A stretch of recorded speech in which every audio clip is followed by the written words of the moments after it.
Right, good morning, everyone. So this is session 5 of our RaCEEs course, and today we're going to talk about analysis and results. So we're going to bring together all the different concepts we explored so far, especially in session 2, 3, and 4.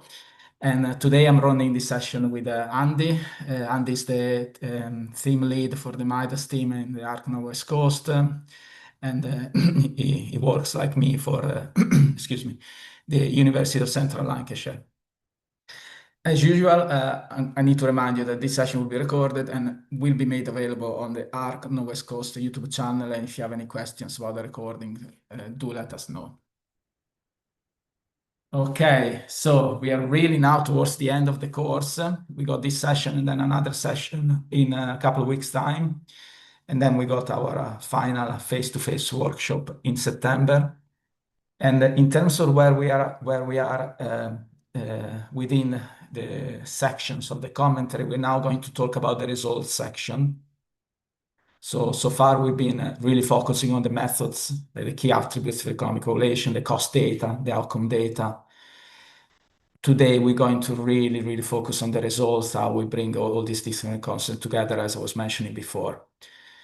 And so part of the homework today will be about interpreting the results and understanding how what the results tell us about the cost effectiveness of specific interventions.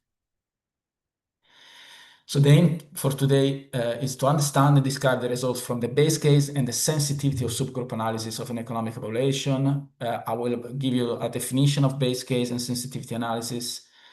And then I will briefly talk about the effectiveness and the cost results. And then Andy will describe the very important metric, which is the kind of final output of any economic evaluation, the incremental cost effectiveness ratio. And together with that, the willingness to pay threshold. And then Andy will also talk about the net monetary benefit, which is another very important metric. And then I will briefly talk about the cost effectiveness acceptability curve. And then Andy and I will also discuss some common types of sensitivity analysis. So there are a lot of different concepts and maybe new terms here as well. So we will try to provide some examples around this concept and try to simplify any potential issues related to these concepts. Now, again, this is again maybe the fifth time I'm presenting this diagram. I'm sure you will be bored with watching this diagram for the nth time, but just to basically outline where we are at in terms of our coverage of what an economic evaluation looks like and how it works. So we did have a look at cost in session 3. We did have a look at consequences of outcome in session 4, and now we are going to bring everything together. So we are looking at cost and effectiveness together. And we'll do that by looking at the base case and sensitivity analysis. So these are two types of analysis which are included in virtually any economic evaluation. The definition of a base case analysis is really revolving around what happens to the average patient in analysis. So the base case analysis will focus on giving you the average cost, the average qualis, for example, and trying to depict again what happens in the average at the average level of a potential spectrum of results in terms of cost effectiveness. So the results obtained from running a base case analysis is basically deriving from running an economic model with the most likely or preferred set of assumptions and input values. Hi, Jill. Welcome. We're just going through the first few slides. So if you have any questions, just let us know. On the other hand, with the sensitivity analysis, we're trying to understand what happens beyond the average area of our spectrum in a way. So we're trying to understand what happens across the whole spectrum of the potential results. So we're trying to investigate, for example, what if there is a change in cost? What if there is a change in quality? These things might happen in future, like changing cost will happen all the time. If you think about staff pay, equipment, energy costs, things like that will likely to are likely to increase in the future. So it's important to take these changes into account. At the same time, benefits consequences from an intervention might change in the future. So understanding how the results deviate from those of the base case analysis is very important, and this is what we do with sensitivity analysis. And we also have to remind ourselves when we do an economic evaluation, when people do an economic evaluation, we are often kind of limited with the data we observe from our specific sample of patients, which might be, I don't know, 100, 200 patients. So we need to also be aware that this patient might be not so much representative of the target population. So it's important to understand again how the results deviate from those that are represented in this specific sample compared with those that are representing the target population. The definitions I'm giving you here are all coming from this glossary, which you can find at this link. Is a glossary provided by the York Health Economics Consortium. And I would suggest if you have any doubt about any health economic terms, just go and find the definition there at the glossary. I mean, we try to give you some definitions about economic terms during this course, but if you want to refresh your memory or find out what a specific term means, this is really a very good place to go and explore any knowledge or any potential issues with some economic terms. Any questions so far? Okay. So I'm going to talk about effectiveness results first, and then I'm going to talk about the cost results. I'm going to give you some examples from tables which come from our familiar article now, which is the article on advanced Parkinson's disease. So I will start with the effectiveness results. In particular, we're going to have a look at the clinical effectiveness outcomes and the composite outcomes. And you will know now the difference between these two types of outcomes from our session 4. So if we look at table 3 from the article by Chowdhury et al. On advanced Parkinson's disease, you will see all the different results around cost and QALYs and life years. And we're going to concentrate on the second and on the third row for now. You will remember there were two comparators here. One was LCIG, which is an intestinal gel, is the new intervention basically, and the other comparator is standard of care SOC on the third column. And if we look at the QALYs, so if we look at our composite outcome, with the intervention, we got 2.82 QALYs at the average level. So the average patient will have an increase in QALYs by 2.82. On the other hand, we will observe 1.43 QALYs with the standard of care group. So that means there is a difference of 1.39 QALYs between the LCIG group and the standard of care group.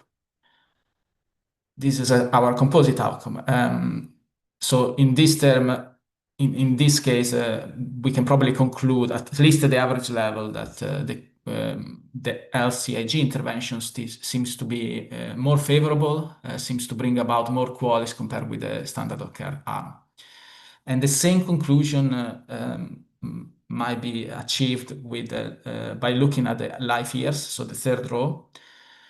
We got 10.64 life years here for the LCIG intervention, and then we got 10.28 life years with standard of care. So again, an increase, an incremental benefit, let's say, from the LCIG intervention compared with standard of care. Now, let's have a look at costs. Again, if you have some doubt about cost, what they are, you can rewatch session 3, or you can have a look at those slides again. So we're going to focus now on the first row. LCIG is associated with 586,000 or 87,000 pound, while standard of care is associated with 500,054 pounds. Sorry. So there is a difference of about 32,000 pounds or 33,000 pounds between the two interventions. So you can already see that the LCAG intervention is associated with better outcomes in terms of health-related outcome, but it's also associated with higher costs. So if you remember the cost effectiveness play from session 4, we are now we are now lying in this quadrant, in the northeast quadrant, where the new treatment is more costly, but at the same time is more effective. So we need to understand, we need to try and understand how and what might guide our decision regarding the potential cost effectiveness of treatment, because to achieve more quality, we need to spend more money. So there is a trade-off here. And Andy, in the next few slides, will help us understanding how we try to unravel that trade-off. Any questions for now?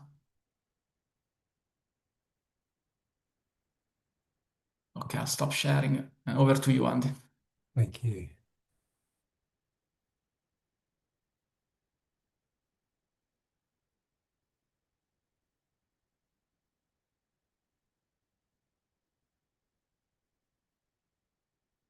Is that showing through, Valerio? It's started screen sharing, so I think we need to wait a couple of seconds. Yeah, takes time. Here we go. Yeah, that's fine. Okay, thank you. So as Valerio said, basically we've got the benefits or the effects and the costs, etc. And what we need to do is try and find a way of supporting people to help make decisions, because this is all about people making decisions, different sorts of levels within different organizations, whether it be individual people or more likely to be the people who are funding care within that. And a key to that is finding some index or way of combining the different information that Valerio has talked about. And one of the favorite ones is the ICER, incremental cost effectiveness ratio, which, as you can see there, is the incremental costs of the new treatment or the treatment you're looking at against what would be usual care or the alternative there, and then dividing that by the incremental effects within that. To give you an example, here's one for treatments for cystic fibrosis. Obviously, cystic fibrosis is a very difficult condition which has real effects on the people who have it, and there are very few interventions available, predominantly through things such as physiotherapy, etc., to try and help clear the lungs, the chest, the airways of the particular patient. However, drug companies have been investigating this and have come up with a number of different treatments. So we want to find out whether they are giving enough benefit to the patient for the cost that's going to be involved, because that could have an enormous effect on in our case, NHS budgets. So if we looked at the two outcomes here, there's life years gains or the QALYs within that, we can see that Orkambi compared to usual care gives an incremental benefit of around 3.45 to 6, etc.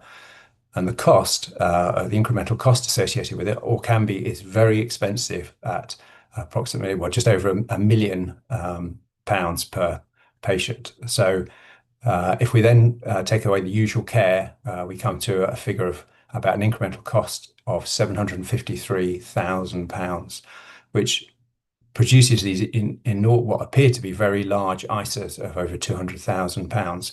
But what we need to do to help people make decisions about those is to give them some guidance about what they're getting for that incremental benefit, whether it be life years gained, QALYs, or a change in blood pressure, say 1 unit change in blood pressure. Is this a good ISA from that perspective for decision-making purposes? You can see that the sort of the nature of these sorts of, although in theory people don't use league tables that much anymore, this helps to show people how the information can be used. As you can see, there's a number of different interventions there which could be purchased at these different costs. These are a very old table from, I think, the comparison's about 1990 is the year in which the information is taken. But you can see giving advice, unsurprisingly, GPs giving advice on stopping smoking is a lot cheaper than, say, neurosurgery for malignant tumours. So from 270 to £107,000 is the variability there.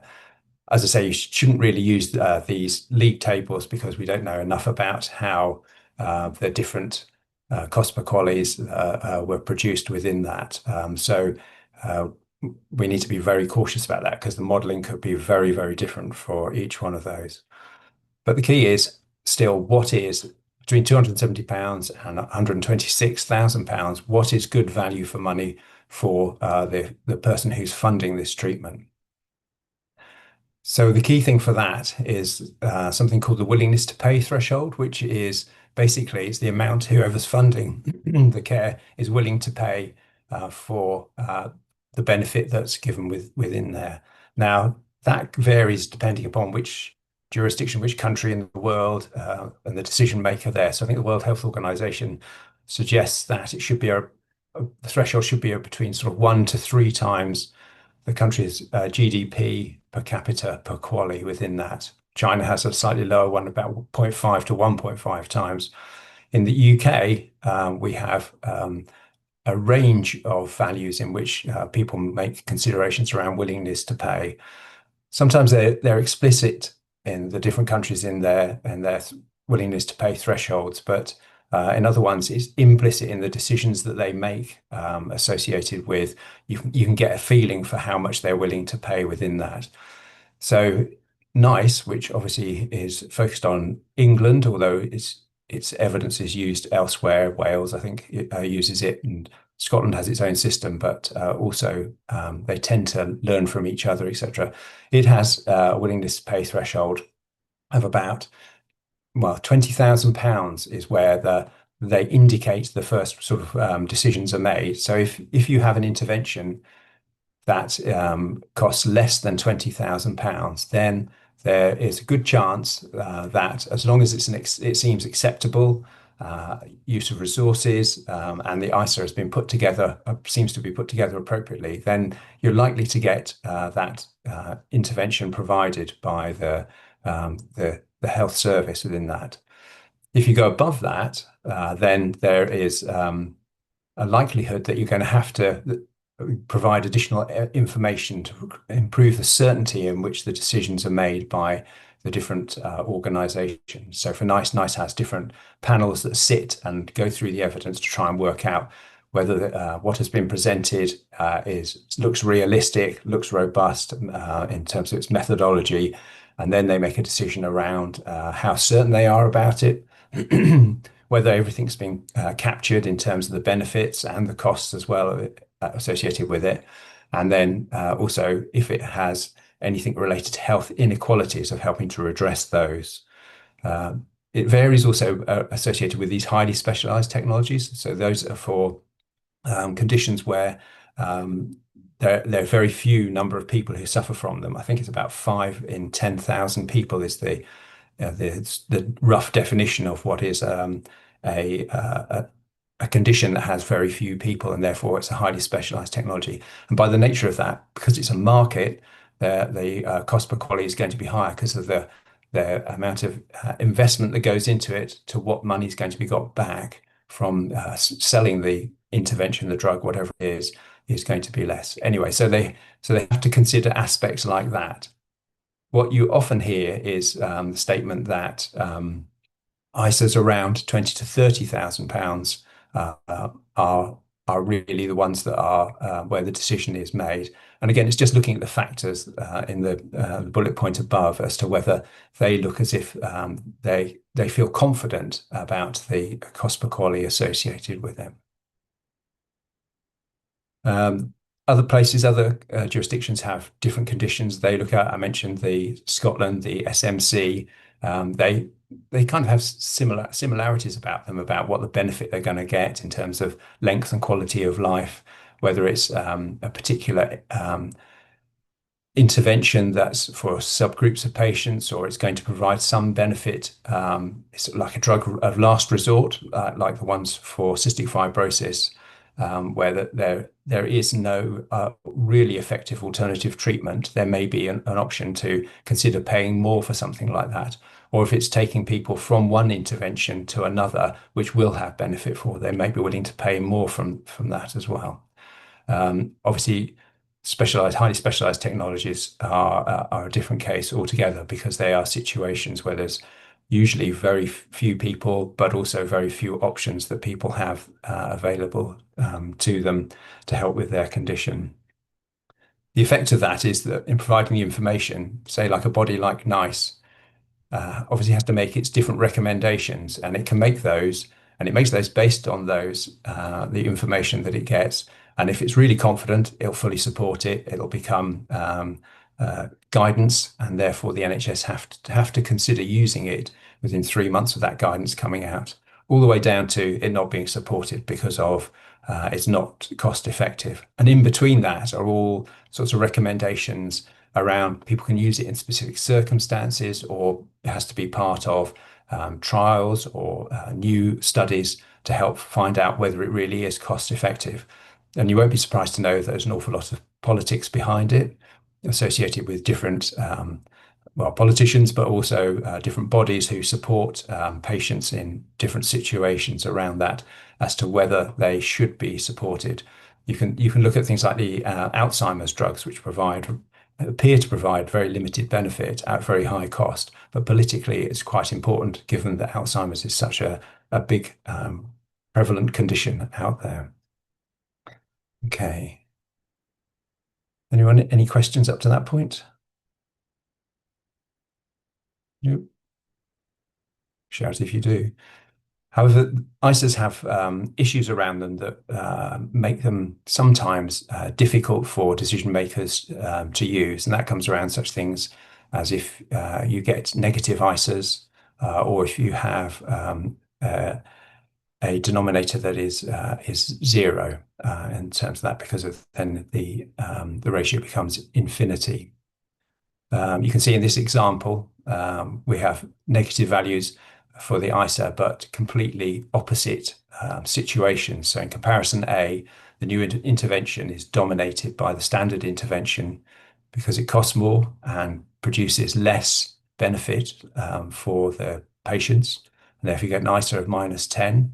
And in the second, comparison B, it's the other way around. It provides greater benefit at a smaller cost, and it dominates the current standard intervention, but has exactly the same ISA as the first situation. So that makes it quite difficult for people or decision makers to make a decision about which one they should go for within that sort of situation, because as on the cost effectiveness plane that Valerio sent, they're in opposite parts of the plane.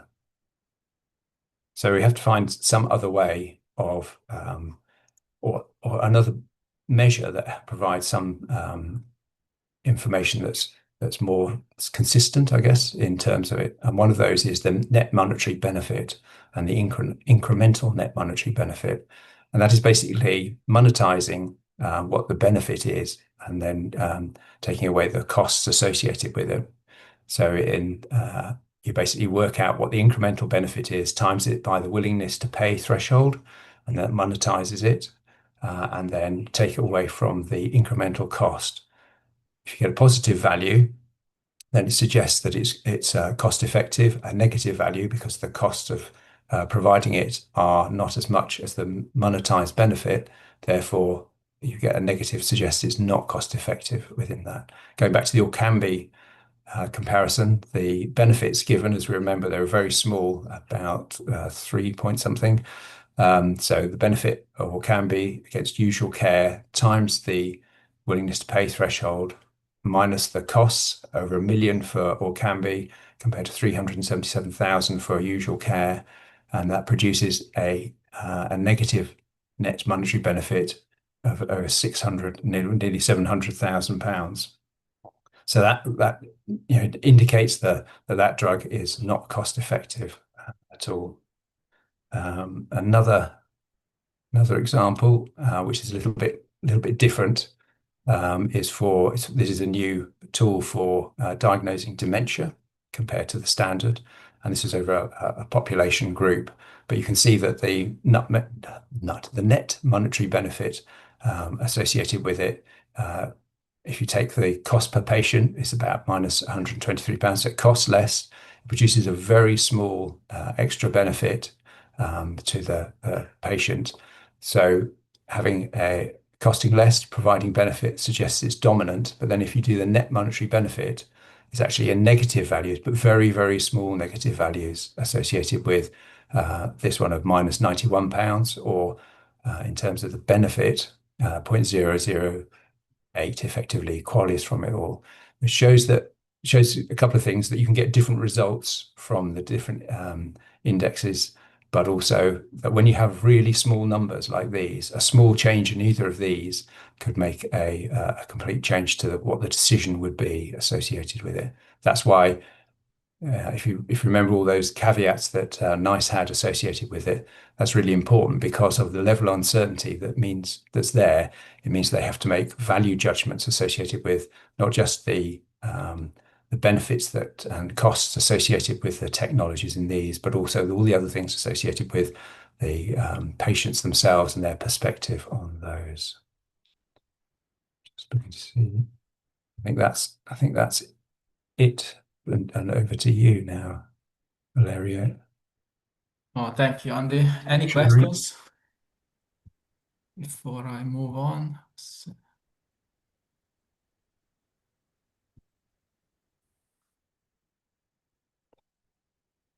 Oh, sorry. Okay. So Andy was just talking about the uncertainty around, for example, the ICER and net monetary benefit, and we are going to now introduce this concept even more. So how we characterize all this uncertainty around the results from an economic evaluation. The first thing I want to discuss regarding this is the uncertainty around the threshold. So Andy did a really good overview before about how the willingness to pay threshold differs across different countries. In some countries, you might not even have a threshold. So it's important to characterize this uncertainty and see how the likelihood of an intervention being cost effective might change at different willingness to pay thresholds. And again, going back to our article on advanced Parkinson's disease, we got this figure 5, which really depicts this uncertainty and around the threshold, and how we can make decision regarding probability of the intervention being cost effective at different thresholds. So if you look at this graph, you have the horizontal axis, which is the ICER willingness to pay threshold. And on the vertical axis, you got the likelihood of the intervention, so the intestinal gel being cost effective. And you got this curve, which gradually increases as the willingness to pay threshold increases. So if we look at the values for England, and you know that now that, as Andy was saying before, the threshold is between 20 and 30,000 pounds. At 20,000 pounds, the likelihood of the intervention being cost effective is 40%. At 30,000 pounds, the likelihood of the intervention being cost effective is about 55%. And of course, as you can expect, as you increase the willingness to pay, the more likely is that your intervention will be cost effective. So we're going to be really getting closer and closer to 100%. Again, this is a representative, this graph in particular is representative of a situation where we are in the northeast quadrant. So we shouldn't expect all curves to be increasing, or some curves might go on the other way, because you might have different situations where the intervention might be cheaper, for example, than the standard of care or than the other comparator. So without going too much into the mathematics of it, this is just a very common example of a cost effectiveness susceptibility curve, but there are also other scenarios where the cost effectiveness susceptibility curve might actually follow a different trajectory. Besides cost effectiveness susceptibility curves, there are other ways we can characterize uncertainty in economic evaluation. And in this slide, I'm going to really briefly outline the main types of uncertainty what people should consider in economic evaluations. The first one is related to variability, and this is basically related to the unexplained differences between people in the sample. So things like genetic factors, which, to be honest, nowadays can be captured to some extent, but in some cases it might not be possible to explain differences between people in the sample. On the other hand, we can also consider heterogeneity, where instead the differences can be explained. So there are explainable differences between people in the sample, maybe to do with the things we can observe, like age, gender. So people at different age group might respond differently to the intervention, not only in terms of outcomes or quality, but also how many healthcare resources they use as part of receiving the intervention. The same with gender, the same for socioeconomic status, for example, deprivation level, and so on. So subgroup analysis will help us understanding the differential effects of an intervention in terms of specific subgroups like age, gender, and so on. Another type of uncertainty is parameter uncertainty, which is associated with the impact of changing the values of specific parameters like cost and outcomes on results. And I think I mentioned this right at the start when we were talking about sensitivity analysis more in general. So if we change the cost of one item, for example, staff pay, how will that impact the cost effectiveness results? If we change the numbers for the qualities accrued as part of receiving the intervention, again, how will that affect the results? And Andy in the next few slides will talk a bit more about this parameter uncertainty. A bit more complex is structural uncertainty. Structural uncertainty is something that really,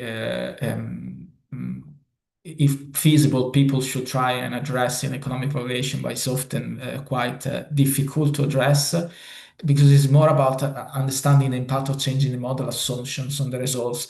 So we're talking about maybe changing the type of model. And if you remember from session 2, we talked about Markov model and discrete event simulations and then decision trees. So if you change the structure and the type of model, how will that impact the results?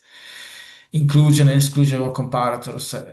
Often economic evaluations are run alongside clinical trials, which again will be quite limited in terms of the comparators they include. There might be 2 or 3 comparators at most in most cases. Of course, there might be other comparators out there which could be important to consider and to include in the economic modeling. So whether you're able to do that and include potential comparators of interest and whether you're able to understand the impact of including other comparators that could be challenging in some instances. The same with health states. Health states you consider as part of the Markov modeling, for example, adding or replacing some health states will have a certain impact on the results. So, but as I was mentioning before, structural uncertainty is quite complex and is often not addressed by economic evaluation because of this complexity. Instead, parameter uncertainty is quite is more common, and I'll leave Andy to discuss this a bit more in the next few slides. Stop sharing now. Andy, over to you.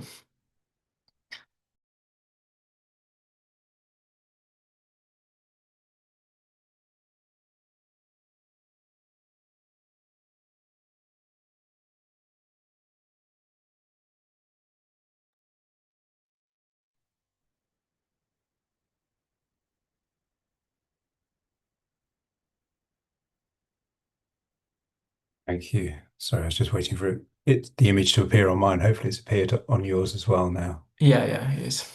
Thank you.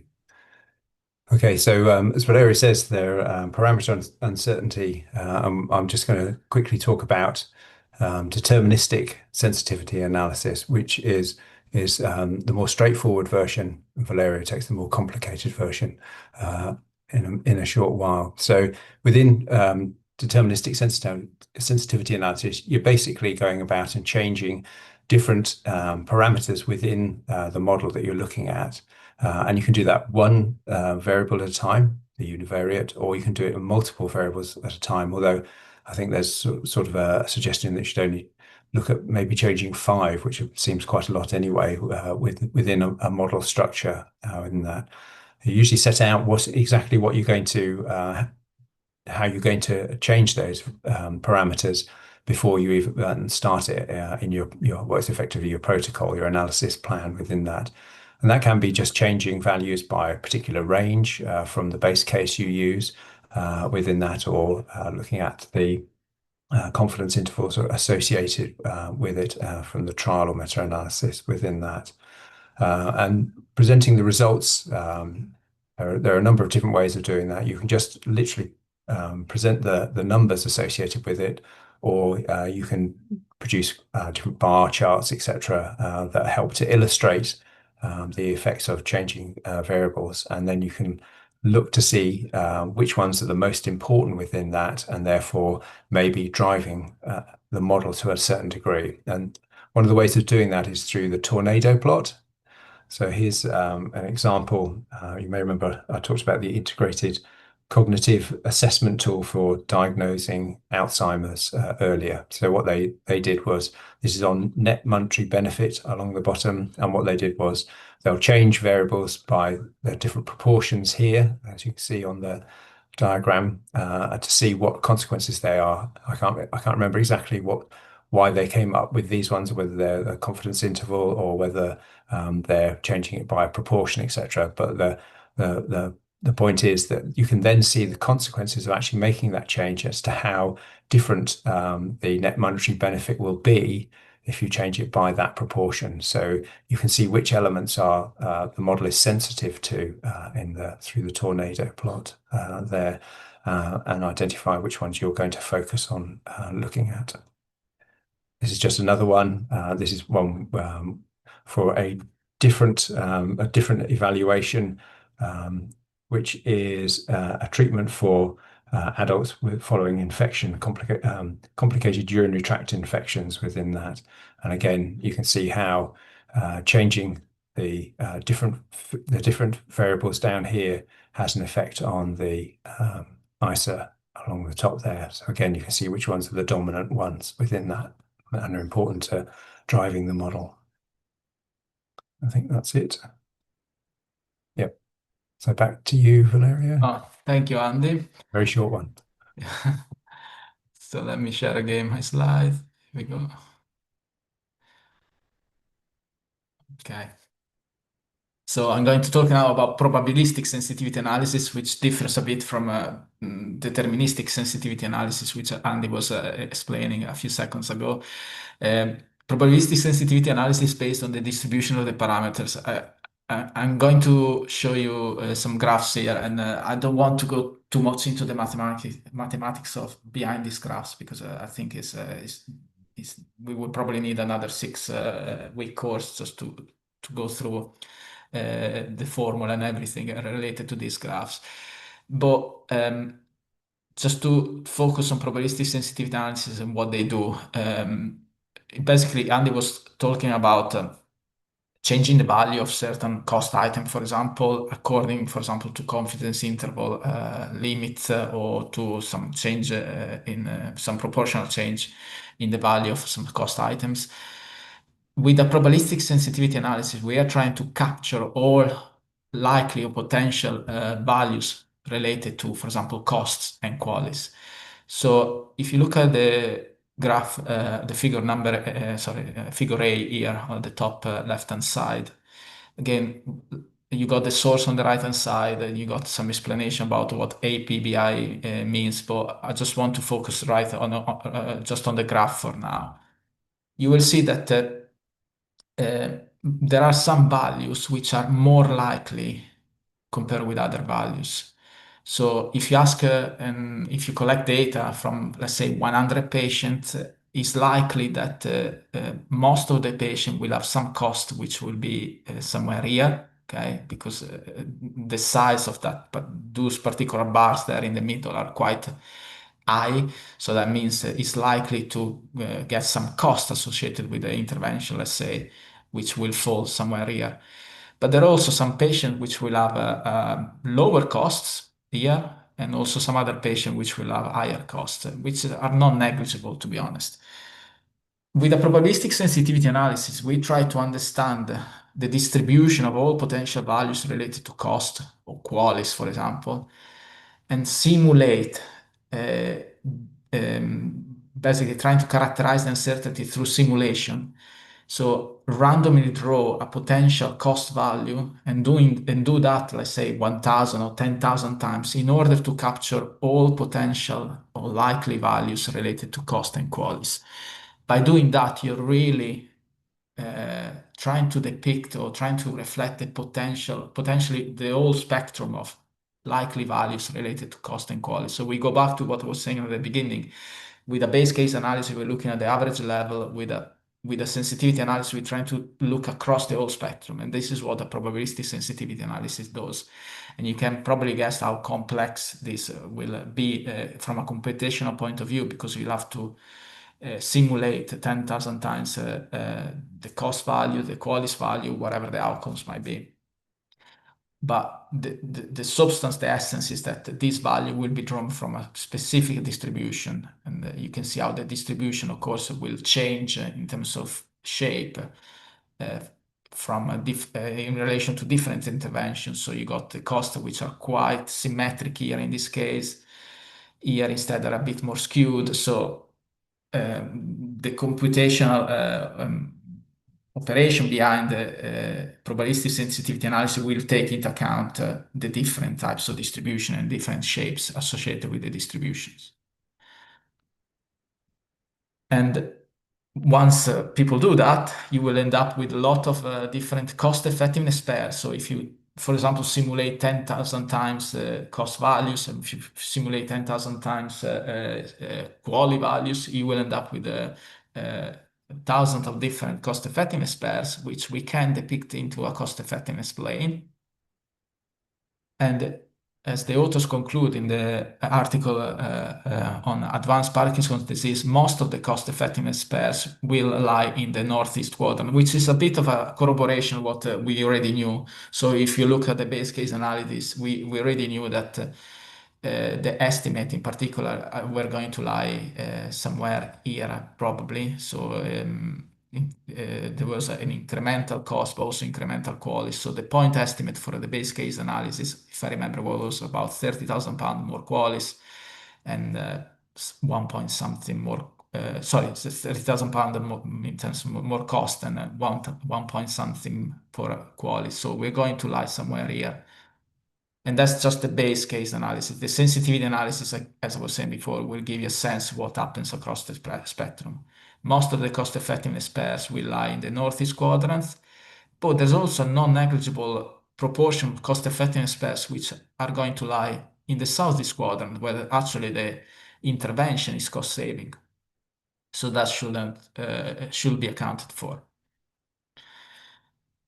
This is again another output from an economic evaluation, and as part of your own homework, you will be asked to interpret these types of outputs if your specific economic evaluation presented a figure like this one.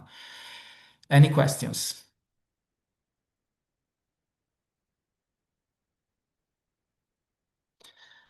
Okay.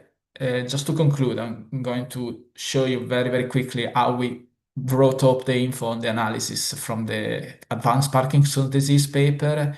So we try to summarize all the results into different paragraphs, and for example, related to the base case analysis, the incremental cost effectiveness ratio, the cost effectiveness sustainability curve, and then the different sensitivity analysis undertaken by the authors. So we try to be very concise and try to write up all the important bits about the base case and sensitivity analysis, and you can have a look later if you wish. Now, your homework after this session is going to be around the interpretation of the results from your own specific economic evaluation. So I've added some homework document to your folder, and you can access, as usual, the homework by clicking on session 5. And then you will find a document with your name. There will be 3 questions to answer regarding the results, and it's all about interpretation. So it's all about making sure that you understand the concepts we explained today and understand what they mean in a natural economic evaluation, and try to interpret the results from the tables and the figures in a correct way. As usual, you got 2 weeks to do the homework, but if you need more time, there's no problem at all. And if you need any help with that or any feedback, just let us know. So this concludes session 5. And next session is session 6 on the Monday, 28th of July. And section 6 is about talking about the introduction of the commentary. So we're going to cover some elements which we need to include in the introduction of our commentary. And then we will also talk about what to expect at the workshop. But perhaps more importantly, is also a session where we welcome any questions from yourself. So if you got any questions about the course, the homework, or even the workshop, we got plenty of time to do like a Q&A session next time. So really, if you want to send us a question by email, just feel free to do so. Just ask us a question at the next session in a couple of weeks' time. Otherwise, that's it for today. I just want to thank Andy for running the session with me, and I think we are happy to stay for another 2-3 minutes if you have any questions. Thank you very much, and we'll see you in a couple of weeks' time.